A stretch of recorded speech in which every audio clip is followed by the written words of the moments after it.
Gênesis capítulo 15. Na verdade, eu quero falar aqui para os irmãos um panorama da vida de Abraão. E vamos partir aqui de Gênesis 15, que tem aqui um ponto central da vida de Abraão, que é importante para nós, porque vocês estão aqui como igreja celebrando 50 anos, e ser igreja presbiteriana. Somos uma igreja presbiteriana reformada, mas somos uma igreja presbiteriana reformada por entender preceitos, conceitos, verdades cristãs fundamentais, verdades, ensinos cristãos revelados por Jesus, ensinados por Jesus, sedimentados, expostos através dos apóstolos. Então, a nossa fé é apostólica, é a fé cristã, e a fé cristã é a fé abraâmica, é a fé que Deus revelou a Adão, é a fé que Deus colocou no coração de Noé, e é a fé que tem um momento muito especial em Abraão. Por isso, a nossa fé é de herança abraâmica, a nossa fé é judaico-cristã, porque toda a revelação que temos na plenitude dos tempos em Cristo se baseia na revelação que já vem sendo dada desde o Gênesis, e aqui em Abraão, um momento muito especial, um momento áureo dela também. Em Gênesis 15, nós temos o que eu entendo o momento mais importante na vida de Abraão, o momento mais significativo na vida dele, porque o texto vai dizer assim: depois destes acontecimentos, que acontecimentos eram estes? Aqueles em que o sobrinho de Abraão, Ló, morando em Sodoma, foi capturado juntamente com os moradores de Sodoma, porque o rei Quedorlaomar invadiu o território de Sodoma, e na invasão, aquele rei maligno, aquele rei capturou homens, mulheres, crianças, e os levou cativo para seu território. E Abraão recebe a notícia, foi atrás, venceu aqueles 5 reis que haviam derrotado 4 reis da região ali de Sodoma e Gomorra, e levado Ló e sua família como prisioneiros. Abraão foi atrás, venceu aqueles 5 reis que 4 reis não haviam conseguido vencer. Ele, como uma espécie de sheik, um fazendeiro, não tinha terra, mas tinha animais e funcionários, leva seus funcionários, ganha a guerra. Na volta encontra com Melquisedeque, que é o rei de paz. Ele, voltando da guerra, encontra o rei de paz, e Deus então aparece para ele. Aqui no texto diz: depois destes acontecimentos, dessa situação de guerra, dessa situação de conquista, Deus diz para Abraão: não temas, Abraão. Aparece numa visão e diz: não temas, porque eu sou o teu escudo, o teu galardão será sobremodo grande. Respondeu Abrão: Senhor, ou Senhor Deus, o que me haverá de dar, se continuo sem filhos, e o herdeiro da minha casa é um Damasceno, ou Damasceno Eliezer? Disse mais Abrão: a mim não me concedeste descendência, e um servo nascido na minha casa será o meu herdeiro. A isto respondeu logo o Senhor, dizendo: não será esse o teu herdeiro, mas aquele que será gerado de ti será o teu herdeiro. Então conduziu-o até fora e disse: olha para os céus, conta as estrelas, se é que o podes. E ele então lhe disse: será assim a tua posteridade. E ele, Abraão, creu no Senhor, isso lhe foi imputado para a justiça. E disse-lhe mais: eu sou o Senhor que te tirei de Ur dos caldeus para dar-te em herança essa terra. Perguntou-lhe Abraão: Senhor Deus, como saberei que hei de possuí-la? Respondeu-lhe: toma-me uma novilha, uma cabra e um cordeiro. cada qual de 3 anos, uma rola e um pombinho. Ele, tomando todos esses animais, partiu-os pelo meio e lhes pôs em ordem as metades, uma de frente à outra, e não partiu as aves. Aves de rapina desciam sobre os cadáveres, porém Abraão os enxotava. Ao pôr do sol caiu profundo sono sobre Abraão, e grande pavor, e cerradas trevas o acometeram. Então lhe foi dito: sabe com certeza que a tua posteridade será peregrina em terra alheia, será reduzida à escravidão, será afligida por 400 anos. Mas também eu julgarei a gente a que tem que se sujeitar, e depois sairão com grandes riquezas, e tu irás para os teus pais em paz. Será sepultado em ditosa velhice. Na 4ª geração tornarão para aqui, porque não se encheu ainda a medida da iniquidade dos amorreus. E sucedeu que, posto o sol, houve densas trevas. E eis um fogareiro fumegante e uma tocha de fogo que passou entre aqueles pedaços. E naquele mesmo dia fez o Senhor aliança com Abrão, dizendo: à tua descendência dei esta terra, desde o rio do Egito até o grande rio Eufrates, o Queneu, o Quenezeu, o Cadmoneu, o Eteu, o Ferezeu, o Refaíns, o Amorreu, o Cananeu, o Girgazeu e o Jebuseu. Se você for um pouco mais para frente, Gênesis 17, a continuidade da aliança. Diz o texto: quando atingiu Abrão a idade de 99 anos, apareceu-lhe o Senhor e lhe disse: eu sou teu Deus, o Deus Todo-Poderoso, anda na minha presença e sê perfeito, farei uma aliança entre mim e te multiplicarei extraordinariamente. Prostrou-se Abraão com o rosto em terra, e Deus lhe falou: quanto a mim, será contigo a minha aliança, serás pai de uma numerosa nação. Abraão já não será o teu nome, Abrão já não será o teu nome, e sim Abraão, porque por pai de numerosas nações te constituí. Far-te-ei fecundo extraordinariamente, de ti farei nações, e reis procederão de ti. Estabelecerei a minha aliança entre mim e ti, e a tua descendência no decurso das gerações, aliança perpétua, eterna, para ser o teu Deus, e da tua descendência dar-te-ei a tua descendência a terra das tuas peregrinações, toda a terra de Canaã, em possessão perpétua, e serei o teu Deus. Do 9 em diante, você tem a circuncisão, a instituição dela, como sinal de que aquele povo era o povo da aliança com Deus.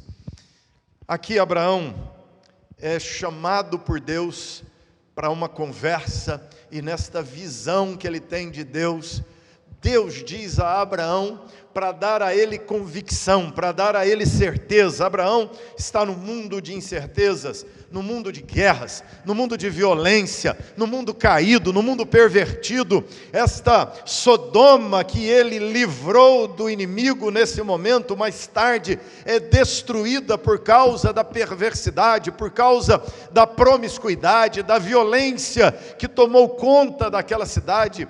Agora, nesse momento, ela é vítima da violência dos vizinhos mais poderosos, mas ela mesma se torna mais poderosa, até porque os vizinhos foram derrotados por Abraão, e ela, se tornando mais poderosa, se corrompe mais ainda, se torna mais pervertida ainda, e os povos ao redor eram assim. Abraão vem de Ur dos caldeus. A Caldeia era caracterizada por politeísmo, por feitiçaria. O nome caldeu chega a ser símbolo de feitiçaria no Velho Testamento. Abraão vive num mundo doente, vive num mundo perdido, vive num mundo complicado, num mundo violento. Abraão vive num mundo de degradação moral, aonde família não significa nada para as pessoas geram filhos, não cuidam deles, sacrificam até os filhos aos ídolos, homens largam as mulheres, mulheres largam homens, não há elos, não há vínculos verdadeiros de união entre as pessoas, elas mentem, trapaceiam e roubam. E Abraão vive num mundo perigoso, num mundo complicado. Por isso que quando ele vem da guerra, Deus manda um rei de paz abençoá-lo, servir a ele pão e vinho. E Deus, então, na sequência desse fato, aparece para Abraão, e nesta aparição, Deus diz a Abraão: não temas, não tenha medo, Abraão, eu sou o teu escudo. Abraão, eu sou a tua proteção. O mundo é violento, o mundo é hostil, o mundo é um lugar terrível para se viver, o mundo é um lugar péssimo para você casar, para você ter filhos, o mundo é um lugar horrível para ser igreja, porque esse mundo é hostil à fé em Deus. Mas Deus aparece para Abraão dizendo: Abraão, eu sou o teu escudo, não tenha medo, o teu galardão será sobremodo grande. Ou seja, Deus está aqui se apresentando a Abraão para fazer uma aliança com ele, para revelar para Abraão que o chamou para ser povo da aliança. E quando Deus nos chama para dentro da sua aliança, Deus está também nos dizendo: eu sou o teu escudo. O mundo é hostil, é perigoso, tem doença, tem violência, tem maldade, tem degradação moral, tem corrupção, tem rejeição ao nome de Jesus, mas Deus se revela ao seu povo dizendo: eu sou o teu escudo, não tenha medo. Eu não sei se você está com medo da pandemia, medo de morrer, medo do progressismo, medo da guerra lá no Oriente, se você está com medo da corrupção, se você está com medo de uma revolução armada no Brasil, eu não sei se você está com medo da morte, com medo do vizinho, com medo do desemprego, mas eu sei uma coisa: se o Deus que você crê é o Deus de Abraão, o Deus de Abraão é o teu escudo, e esse Deus de Abraão diz: não tenha medo. Por isso eu não estou com medo, estou sem medo nenhum, porque o Deus em que eu creio é o Deus de Abraão, e esse Deus é o escudo, esse Deus é a proteção, e nós temos uma aliança com Deus. Deus aparece para Abraão, e Abraão já reclama, porque o medo está na alma dele. Deus disse: não tenha medo. Ele diz: mas Deus, como assim meu galardão vai ser grande, se nem filho eu tenho? Eu já estou idoso, eu nem filho tenho. O Senhor disse que eu terei uma descendência, que o Senhor vai me dar um galardão grande. O que adianta tudo isso, se o herdeiro da minha casa é o Eliezer, o Damasceno, é o meu empregado? Aí Deus diz: não, Abraão, o Damasceno não será teu herdeiro, o herdeiro será o filho que vai nascer de você, do teu sangue. Ele será o teu herdeiro, e a tua herdade vai possuir essa terra de Canaã. Aí Abraão diz: mas Deus, como eu vou saber que isso é verdade? Deus diz: Abraão, para você não ter dúvida, para você não ter medo, para você ter confiança, para você ter segurança, para você viver em paz, para a tua alma ter descanso, para você viver nesse mundo hostil, tranquilo, seguro, eu vou fazer uma coisa então. Deus diz a Abraão: toma uma novilha, pega uma cabra, pega um cordeiro, pega um pombo, pega uma rolinha. E aí Deus instrui: mata estes animais. E Abraão faz isso, parte cada um daqueles animais no meio. Pega a novilha, parte no meio, metade da novilha com a traseira para cá, com a cabeça para lá, parte o cordeiro no meio, a cabeça para cá, a parte traseira do outro lado. Ele parte a cabra, a mesma coisa, pega uma rolinha, põe aqui, um pombinho põe ali, fica com aqueles animais, aquele corredor entre os animais, e ele fica ali esperando Deus. O que é que Abraão está aqui fazendo nesse momento? Ele está fazendo aqui um ritual que naquele tempo era chamado de Berit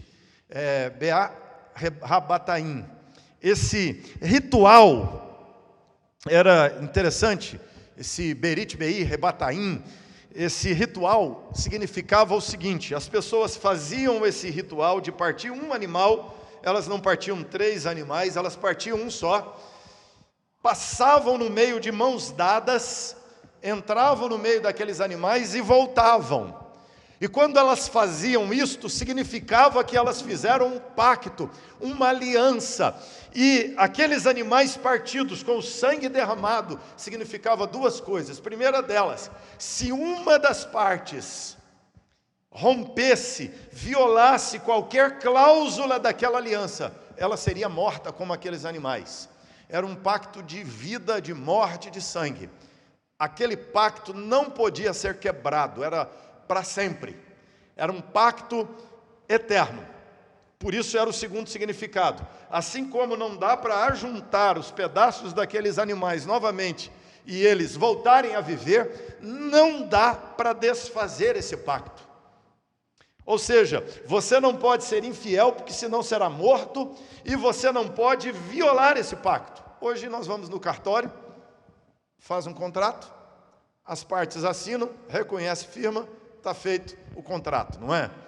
Mas só que no contrato de hoje já existe até as cláusulas rescisórias. Já coloca lá a previsão das cláusulas. Nesse contrato aqui não tem cláusula rescisória. É um contrato que ninguém rescinde. É um contrato que ninguém pede divórcio. É um contrato que ninguém termina mais. Na cabeça divina, quando ele empenha a palavra, ele não volta atrás, ele promete, ele se compromete, ele é fiel, ele fala de uma vez por todas. Então Deus diz a Abraão: você está com medo? Você está com dúvida? Então vamos fazer uma aliança, vamos fazer um contrato. Eu estou empenhando a minha palavra, e é mais do que registro em cartório. Eu vou cumprir na sua vida o que eu estou prometendo. Abraão fica esperando Deus aparecer para segurar na mão dele e entrar no meio dos animais e fazer aliança. O dia termina, fica escuro, o texto diz que bate um sono pesado em Abraão. Ele não dorme, mas ele fica tentando manter-se acordado, tentando espantar as aves, mas vem um medo nele, bate um pavor no coração dele, porque está escuro, e de repente aparece uma tocha de fogo, uma chama, uma coluna de fogo.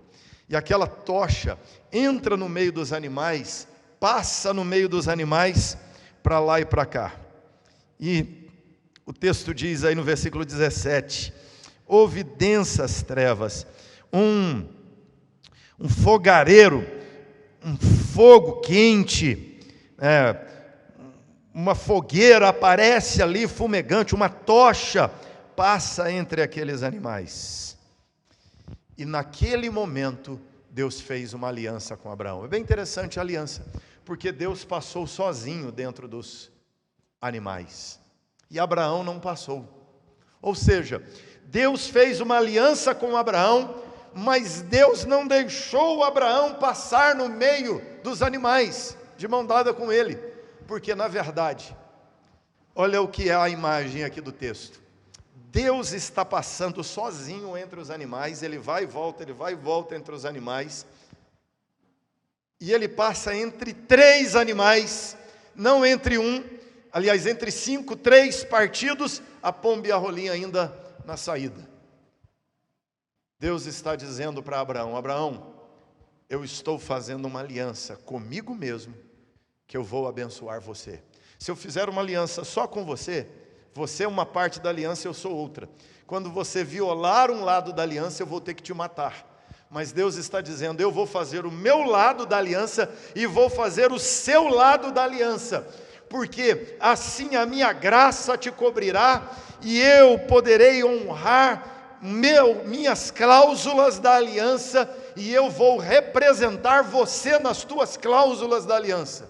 Por isso, nessa aliança, os animais são mortos, apontando para Cristo Jesus, que é morto em nosso lugar, e Jesus é Deus homem nos representando na aliança com Deus. E aí, nesta aliança, irmãos, é o que eu quero destacar para nós. Então, nesta aliança, Abraão recebe um novo nome. Primeira coisa, na aliança Abraão recebe um novo nome. Ele é Abrão até aqui. Abrão quer dizer pai exaltado. Ele é um pai exaltado, e o pai exaltado pode ser pai de um filho só, que é poderoso, que é rico, que é rei, que é grandioso, que é famoso, e aí ele seria um pai exaltado porque ele teve um filho que se destacou. Mas Deus muda o nome dele de pai exaltado para pai de uma multidão. Deus diz: a partir de agora teu nome será pai de muitas nações, pai de um monte de pessoas. Deus diz a Abraão: Abraão, eu tenho uma aliança com você. E nesta aliança, Abraão recebe um novo nome. A partir daqui é que ele é chamado de Abraão. E nesta hora é que Deus aparece para ele no capítulo 17 e diz: Abraão, anda na minha presença e ser perfeito.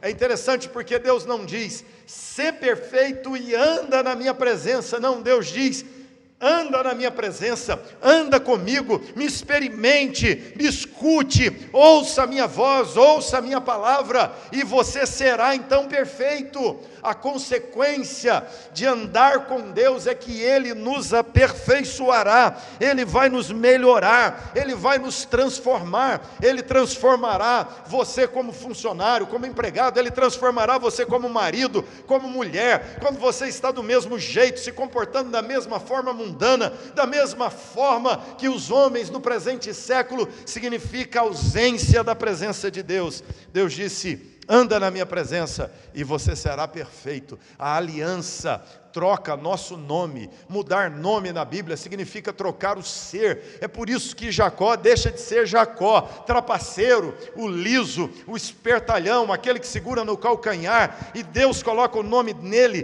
de Israel, de príncipe. Deus transformou não só o nome de Jacó, Deus mudou o ser de Jacó. Aqui, irmãos, mudar o nome é construir uma nova identidade. Eu tenho uma nova identidade segundo os padrões do reino de Deus. Uma das coisas que a pandemia está fazendo é revelando a superficialidade da fé, da vida, do envolvimento de muitos crentes dos nossos dias com Deus. Nós estamos ouvindo da nossa sociedade que muitos casais, porque estão vivendo agora intensamente juntos no home office, trabalhando em casa, os meninos estudando em casa, muitas famílias estão em guerra, o índice de divórcio explodiu de uma forma assustadora, porque as pessoas ficam perto e estão vendo melhor quem são. Mas eu tenho absoluta certeza que duas pessoas que andam na presença de Deus, que têm consciência da aliança que têm com o Senhor, elas estarão sendo aperfeiçoadas.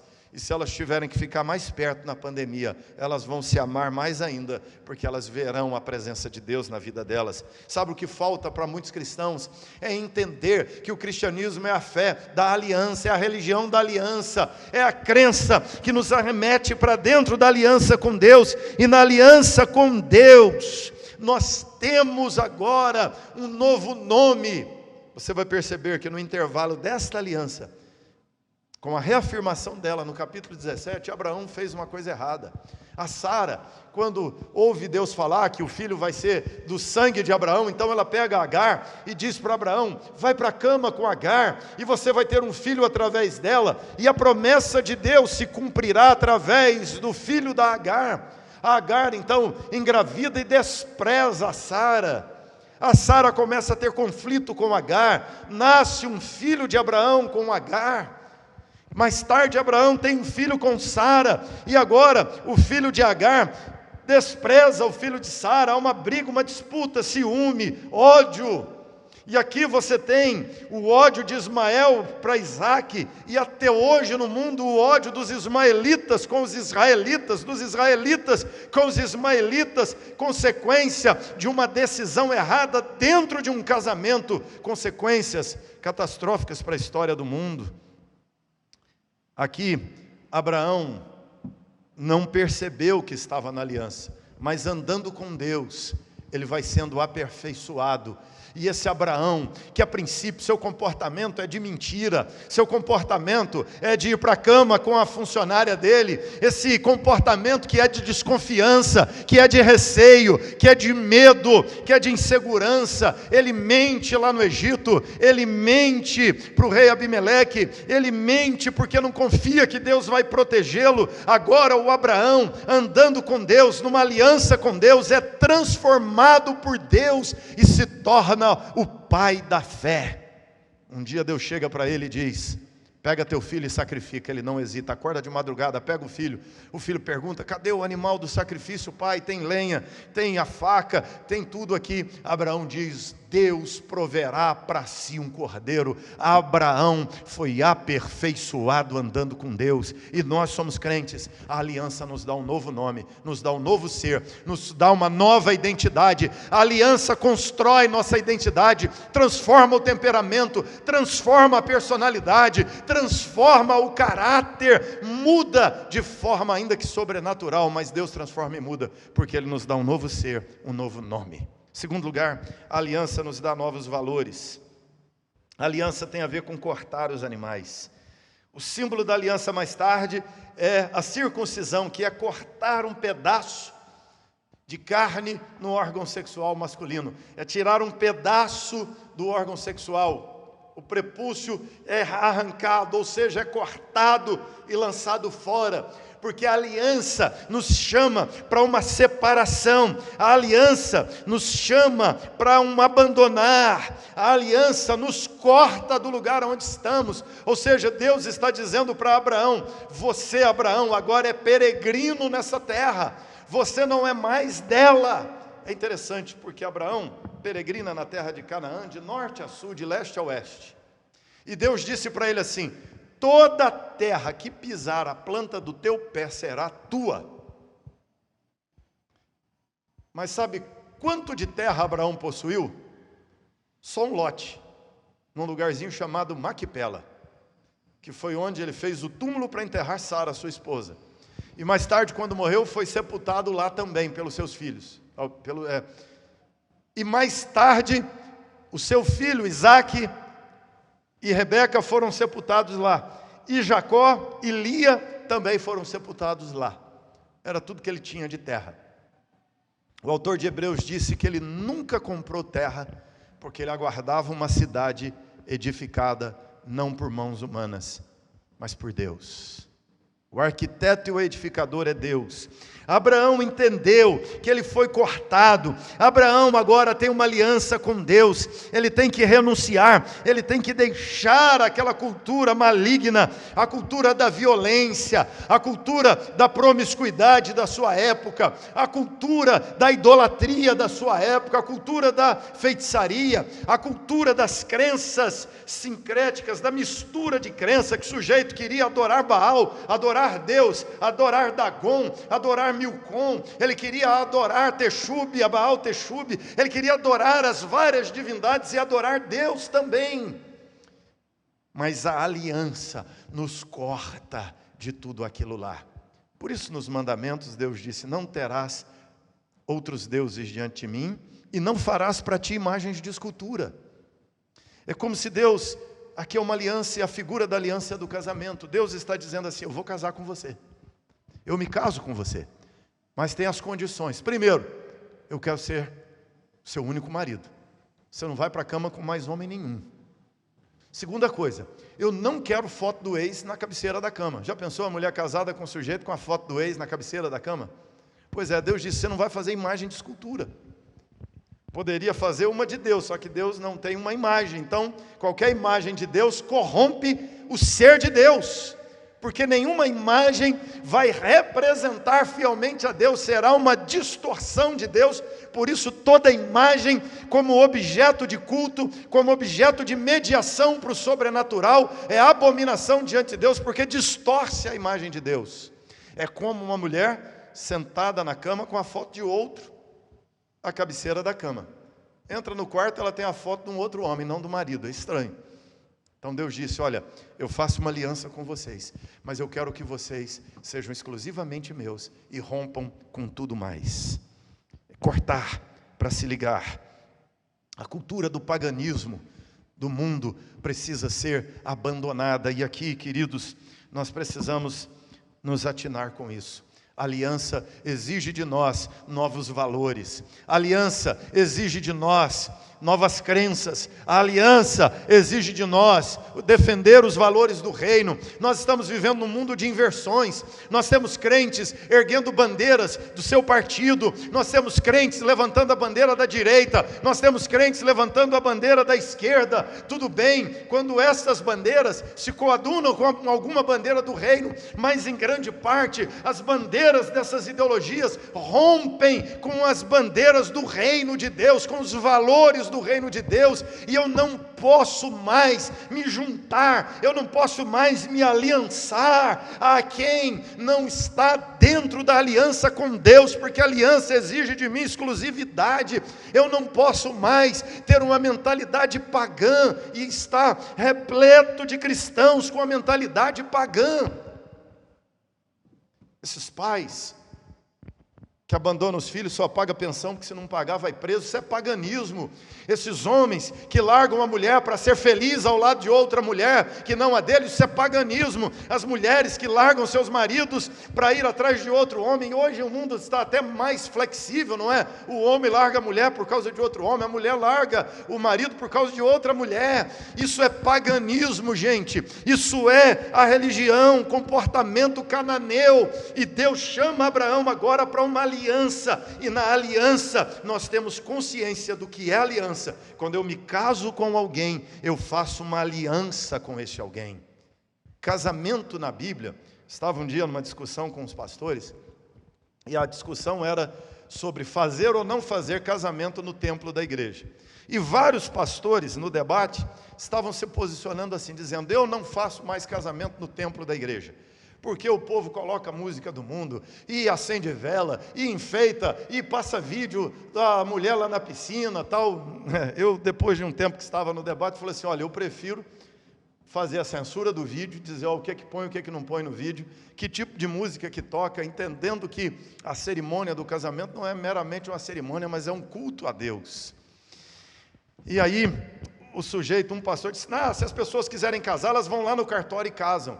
Eu disse: só tem um problema, porque, e aí ele fez uma definição de casamento, ele disse: casamento é um contrato civil entre duas pessoas. Eu disse: não, na Bíblia casamento não é um contrato civil. Na Bíblia, casamento é uma aliança. O contrato civil é só um termo de oficialização da aliança perante o Estado. Mas antes do Estado, na Bíblia, casamento é uma aliança. Quando você gera um filho, é uma aliança que você tem com aquela vida que você gerou. Você não aborta, você não mata, você não abandona, você não espanca, você não maltrata, você não deixa passar fome, você educa, você não terceiriza a educação para a escola, para a televisão, para quem quer que seja. É uma aliança. Você disse para aquela vida: eu serei o teu pai, eu serei a tua mãe. Aquele filho que nasce, ele tem uma aliança comigo, e ele precisa honrar, ele precisa me respeitar, ele precisa me amar, eu preciso dar o meu coração a ela, e ela tem que dar o seu coração a mim, porque é uma aliança na mesma esfera desta aliança que eu fiz com Deus, que Deus fez com Abraão, passando entre os animais. Casamento não é um contrato civil com cláusulas rescisórias. Lá no México, um deputado entrou com um projeto de lei que casamento seria um contrato com duração de 2 anos. Por quê? Ele dizia assim: se as pessoas quiserem, nem precisa separar, venceu o contrato. Elas casam, está ruim, espera 2 anos, venceu o contrato. Vai fazer outro contrato com outra pessoa.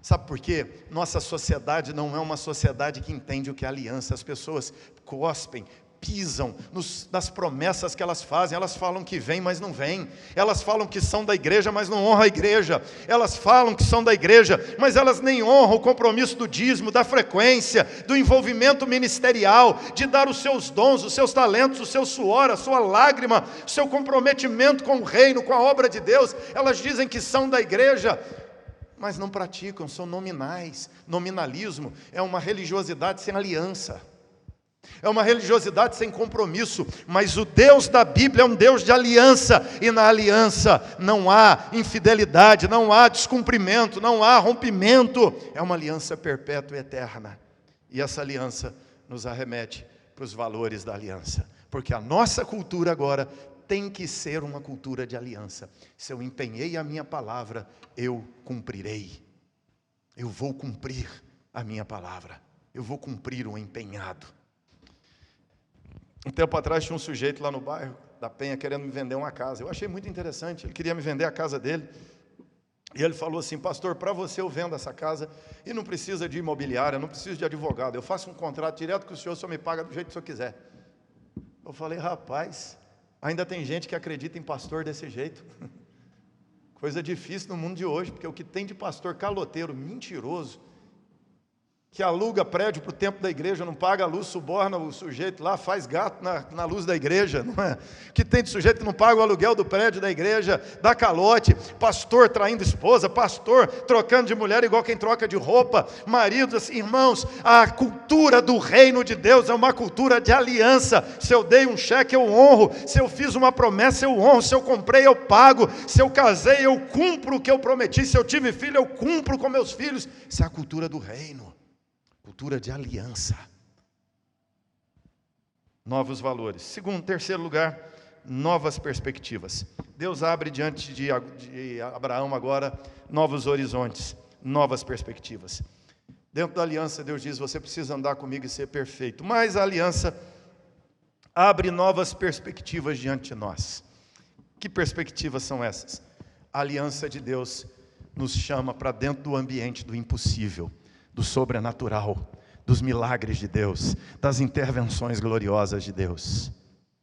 É isso, irmãos. A aliança nos chama para esse ambiente de sobrenatural. É interessante, na aliança de Abraão com Deus, Deus promete um filho. Deus diz a Abraão: você terá um filho, e esse filho será o teu herdeiro, e esse filho terá filhos, e os filhos terão mais filhos, e você será pai de uma grande nação. Aliás, você será pai de nações. Abraão diz: Deus, esse herdeiro da minha casa é o Damasceno, é o meu empregado, é o empregado mais velho, mais fiel, que me ajuda em tudo. Deus diz: não, Abraão, vai nascer de você. Aí você lembra, Deus aparece de novo para Abraão, ele tem 99 anos e Deus ainda fala com ele: o filho que você terá será teu herdeiro. Ele diz: o Ismael. Deus diz: não é o Ismael. Ismael foi gambiarra de vocês. O Ismael é equívoco de vocês. É um filho que nascerá de vocês, Sara. E Sara está ouvindo ali a conversa de Abraão com o anjo dentro da tenda. E quando ela ouve isso, Sara tem 90 anos de idade. Ela não ovula mais, ela não tem mais o ciclo menstrual. A Sara cai na risada do lado de lá da tenda. E o anjo vira e diz: manda entrar. Sara, você riu? Ela diz: não ri. Ele diz: riu? Ela diz: não ri. Ele diz: riu sim. Ela diz: não ri. O anjo fala assim: então o menino vai chamar Isaque, que quer dizer riso, para você se lembrar que o dia que eu falei do impossível, você não acreditou. Abraão tem 100 anos de idade, Sara tem 90 anos de idade.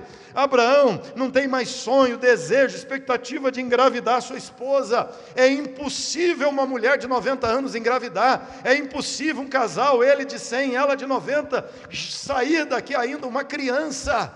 Pois é isso mesmo. É impossível, porque a aliança nos coloca dentro da esfera das coisas sobrenaturais. E a fé que temos, irmãos, a nossa fé abraâmica, cristã, ela fala de um filho prometido que é sobrenatural. Essa promessa nos fala de uma terra prometida que é sobrenatural. O povo hebreu chega como um ex-escravo, saídos do Egito, sem treinamento militar, sem armas, sem força física, sem habilidade. Eles foram criados lá no Egito, eles são nanicos, eles são fracos, alimentação fraca, estatura mediana, 1,20 m, 1,30 m. Eles chegam no Egito. Quando eu fui no Museu do Cairo, eu entendi por que os judeus diziam que os homens da terra eram gigantes. Eu fui no Egito e lá eu vi o trono. O trono dos faraós era quase metade da altura dessa cadeira, e uma cadeira pequena. Eu fiquei curioso e vi, a cama era pequena, o sarcófago da múmia era pequeno. Eu perguntei para o sujeito lá do museu, falei: por que tudo aqui é pequeno? Isso aqui é réplica ou é legítimo? Ele falou: não, é tudo real. Eu falei: mas por que é tudo pequeno? Ele falou: porque os egípcios eram todos dessa altura naquela época, porque a alimentação era péssima. Agora, se os egípcios eram fracos, porque a alimentação era péssima, o hebreu era escravo do egípcio. Pensa no tanto que esse povo era fraco. Esse povo fraco sai da terra do Egito e vai para Canaã. Lá em Canaã, você lembra, o cacho de uva precisa de 6 homens para carregar. Porque lá tinha comida em abundância, era uma terra que manava leite e mel, a alimentação era farta, a alimentação era rica, então os homens eram bem nutridos, eles eram fortes, eles tinham 2,30 metros, 2,20 metros, era comum pessoas de grande estatura, aí chegam os pigmeus hebreus do Egito para dominar aquela terra, eles veem aqueles gigantes, e os espiões dizem, nós seremos devorados como pão, nós somos como gafanhotos diante deles. E aí Josué e Calebe aqui falam, na verdade, nós vamos devorá-los como pão, porque o Senhor está conosco. É impossível aquele povo fraco, desarticulado, entrar e dominar aquela terra, irmãos. Mas o impossível acontece, eles dominam a terra. O impossível acontece, Sara engravida, Sara dá à luz àquela criança, ela sustenta a gravidez, Sara amamenta a criança, como o anjo disse, daqui a 1 ano eu virei, você amamentará uma criança. Sara engravida, consegue gerar a criança, gera leite, alimenta a criança, isso é sobrenatural, isso é um milagre, irmãos. Pois é, a nossa fé é a fé da criança que nasce do milagre. Jesus, o Messias, nasce de Maria virgem, porque é o sobrenatural, é o Espírito de Deus que vem sobre Maria, é milagre, é intervenção de Deus, irmãos. Novas perspectivas, a perspectiva do sobrenatural entra. E agora nós contamos com ela. Oh, queridos, eu não sei se você entende isso, mas isso para mim é um princípio de vida fenomenal. Porque agora eu tenho uma aliança com Deus. Na aliança com Deus eu vivo na perspectiva do sobrenatural. Não é o que eu posso fazer, não é o que a minha mão consegue fazer, não é o que a igreja consegue fazer com seu dinheiro, com suas técnicas, com seus recursos. É o que Deus pode fazer. O menino é impossível nascer, a terra é impossível conquistar. Maria gerar a luz virgem é impossível, mas o Isaac nasceu, a terra de Canaã foi conquistada, Jesus nasceu, sobrenatural. Nós como igreja caminhamos no poder, na força sobrenatural de Deus, ou seja, sempre há esperança, porque nós não estamos olhando para o presidente da república, nós não estamos olhando para o prefeito da cidade, para o governador do estado, nossos olhos não estão postos na OMS, eu não estou olhando para a vacina, eu não estou olhando para o remédio dos homens, eu estou olhando para as mãos do Deus eterno e todo-poderoso. É Ele quem nos promete força, ânimo, vida, vitórias nas lutas, triunfo na jornada da vida, e até mesmo quando a morte chegar, a perspectiva vai além da morte, porque é o novo céu e a nova terra, é a eternidade, é impossível, é sobrenatural. Mas assim como conquistar Canaã era impossível, o novo céu e a nova terra são impossíveis, mas o impossível aconteceu lá, sinalizando que o impossível acontecerá aqui. Então, queridos, o cristão não pode caminhar aqui. Eu não entendo crente morto de medo de morrer. Crente não pode viver com medo da morte, com medo da vida, com medo do diabo, com medo da guerra. Crente não pode viver paralisado, estagnado, aterrorizado, com medo de nada, porque nós temos garantia de que Deus é o nosso escudo, é a nossa vida aqui. E ainda que percamos a vida aqui, Ele é a nossa vida além. A nossa perspectiva não é de terra em Canaã, a nossa perspectiva é de terra na mesma cidade de Abraão, terra, cidade não feitas por mãos humanas. É lá, novo céu e nova terra. Há muitos crentes, a perspectiva deles é a terra. Tem crentes agarrados aqui, eles querem casa, eles querem carro, eles estão preocupados com filho, com casamento, eles estão preocupados com coisas, eles estão preocupados com roupa. A vida deles se gasta e se desgasta nas coisas terrenas, mas você foi chamado para uma aliança, e nesta aliança com Deus, Deus abre novas perspectivas, perspectivas que vão além da vida aqui, que vão além da vida terrena, é além da casa que você pode comprar, é além do carro que você pode ter. Nós vivemos e trabalhamos para a eternidade, irmão. Ser igreja é pensar na eternidade, é pensar no novo céu e na nova terra, é pensar no milagre de Deus e viver com base no sobrenatural de Deus. É Deus que vai conduzindo a sua igreja no meio das crises da humanidade, de forma sobrenatural. Há uns dias atrás eu estava no meu gabinete pastoral atendendo uma pessoa, e era bem naqueles momentos bem críticos da pandemia. Segui com os atendimentos presenciais, fazendo os distanciamentos. Eu estava atendendo uma pessoa, o secretário bateu na porta e falou: pastor, tem uma senhora aqui na igreja que quer conversar com você. E ela disse que queria só dar um oi. Eu falei: pode deixar ela falar um oi. Então, ele abriu a porta. Quando ele abriu a porta, ela empurrou assim e entrou. E ela entrou no meu gabinete, desabou a chorar e falou: pastor, o senhor não me conhece, o senhor não sabe quem eu sou, mas é a primeira vez que eu venho aqui na igreja, e eu vim aqui, pastor, mas eu soube que o senhor estava, eu não posso deixar de te falar. O senhor não tem ideia de o tanto que, ela usou essa expressão, as lives da igreja me abençoaram.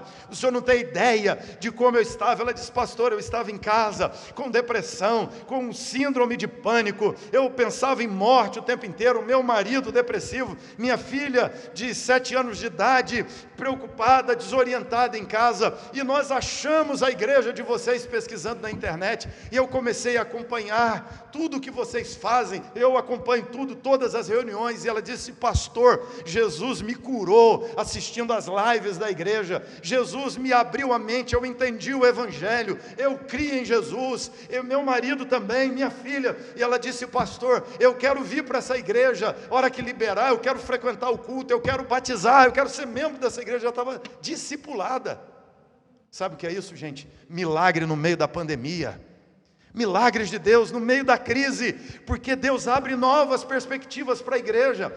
Nós adotamos uma comunidade perto da igreja, e tem lá umas 15 mil pessoas, e é uma comunidade muito pobre. Nós começamos a dar lá 100 cestas por mês, e começamos a cadastrar famílias. Apareceram 150, nós começamos a dar 150 cestas, apareceram mais de 300 famílias, nós lançamos um desafio: vamos dar 300 cestas mensais. Nós começamos em março do ano passado, e aí subiram para 350 famílias, nós entregando cesta todos os meses, e alguns meses a gente chegava no final do mês, faltam 120, aparecia 120 na hora, e nós íamos entregava 120 cestas. No mês de abril, Deus fez uma coisa fantástica, porque no mês de abril, nosso cadastro subiu para 670 famílias, e nós entregamos 670 cestas para as famílias, inclusive com kit de limpeza. E quando nós fechamos o mês, o nosso estoque tinha 1000 cestas básicas, com kits de limpeza. Explica isso. Sabe o que é isso? Deus chamando a igreja para viver na esfera do sobrenatural, porque nós estamos dentro da aliança com Deus. Então, o crente é assim, o crente não desiste, o crente não desanima, a igreja não desiste, não abandona. O casamento está ruim, pastor, eu vou largar. Não, Jesus transforma a água em vinho. Meu filho não presta, pastor, eu quero que ele morra. Não, ore, porque Deus pode transformar esse filho como transformou aquela mulher assistindo televisão, assistindo live da igreja no celular. Deus é poderoso, irmãos, e nós militamos na esfera do sobrenatural. A partir dali, Abraão não vive mais no natural. É por isso que quando chega no fim da vida, Abraão fala com Isaac: Deus proverá para si o cordeiro, meu filho. Confia em Deus. Abraão aprendeu a andar na aliança. O texto diz: naquele dia, Deus fez uma aliança com Abraão. Há 50 anos atrás, quando essa igreja foi organizada, ela está numa aliança com Deus, de ser igreja. Você que está aqui como membro dessa igreja, você fez uma aliança de ser a igreja de Jesus aqui, de ser a porta-bandeira da fé abraâmica que espera o Messias, a fé abraâmica do Messias, Jesus que veio, nasceu de Maria, morreu na cruz por nós, ressuscitou ao terceiro dia, foi assunto aos céus e de lá voltará gloriosamente. E nós estamos aqui com a bandeira do reino, dos valores do céu, para a nossa família, para as nossas vivências como igreja. Somos esse povo. É isso que vocês representam aqui como igreja. É esse olhar de Deus para vocês. Deus passou no meio das tochas, por mim e por vocês. Fez aliança consigo mesmo de nos abençoar. E agora nos disse: anda na minha presença e sejam perfeitos. Vivam na esfera do sobrenatural, confiando em mim. E Deus cumpre a promessa que fez a Abraão. Apocalipse capítulo 7. João tem uma visão. Na visão de João, ele vê uma grande multidão e o homem pergunta a ele: quem são esses? Ele diz: eu não sei, o senhor que sabe. Ele diz: são estes, os que vêm de toda tribo, língua, povo, nação. São os que lavaram a roupa no sangue do Cordeiro. Ou seja, Deus disse a Abraão: olha para o céu, conta as estrelas, se você puder. Abraão diz: não dá, Deus, é assim que será a tua descendência. Pois é, somos descendentes de Abraão. A mesma fé, o mesmo Deus, as mesmas crenças, os mesmos valores, a mesma expectativa do milagre, do sobrenatural, que nos guiará na nossa jornada até o novo céu e a nova terra, prometidos a nós por Deus, juramentado por Deus, que fez uma aliança perfeita, inviolável, que Ele honrará até o dia de Cristo Jesus. Senhor Jesus, derrame graça sobre você como igreja. Queria que você fechasse os olhos aqui, onde você está. Eu quero fechar orando. Eu não sei como estão aí as realidades que você está enfrentando. Crise financeira, crise familiar, crise de identidade, crise de saúde. Meu irmão, minha irmã, nós somos o povo da aliança. Vivemos na esfera de um Deus que fez promessa, nos deu uma identidade nova, mas que nos chamou para novos horizontes, novas perspectivas. E esse Deus quer caminhar contigo. Esse Deus que fez um milagre em Sara e Abraão, faz um milagre aí na tua casa. Deus é poderoso para melhorar o casamento ruim. Deus é poderoso para salvar o filho perdido. Deus é poderoso para transformar a doença e curar. E se não curar, a doença será o caminho da morte. Além da morte, nós temos a vida eterna. E aconteça o que acontecer, é triunfo, é vitória, é alegria. Não tememos a vida, não tememos a morte, não tememos o diabo. É uma situação de perseguição, de perda, de dano, de prejuízo, de luto.